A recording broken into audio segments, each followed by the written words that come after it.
আসসালামু আলাইকুম এভরিওয়ান। এখানে হচ্ছে মাংস কাটছে রান্নায় বসিয়ে দেওয়ার জন্যে।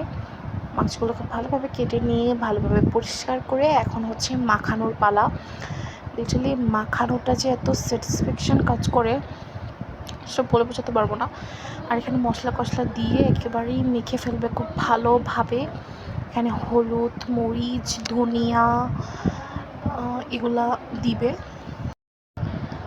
দেখতে পাচ্ছেন এখানে হচ্ছে জিরা দিয়ে দিছে, এলাচ দিয়ে দিল, 4টা এলাচ দিছে, আর দারুচিনিও দিয়ে দিছে। এরপর হচ্ছে মাখাবে। ও হ্যাঁ, আদা রসুনের পেস্ট দিয়ে দিছে, আদা দিছে, রসুন দিছে, পেঁয়াজ দিছে, এগুলো পেস্ট। এখন হচ্ছে পরিমাণ মতো লবণ দিয়ে রান্নার রেগুলার তেলটা দিয়ে দিছে। এবার হচ্ছে মাখাবে খুব ভালোভাবে। আসলে মাংসটা মাখানোর উপর ডিপেন্ড করে, লিটারালি যত ভালো করে মাখাবেন তত টেস্টি হবে। এখন আমি হচ্ছে এটা রান্নায় বসিয়ে দিচ্ছি।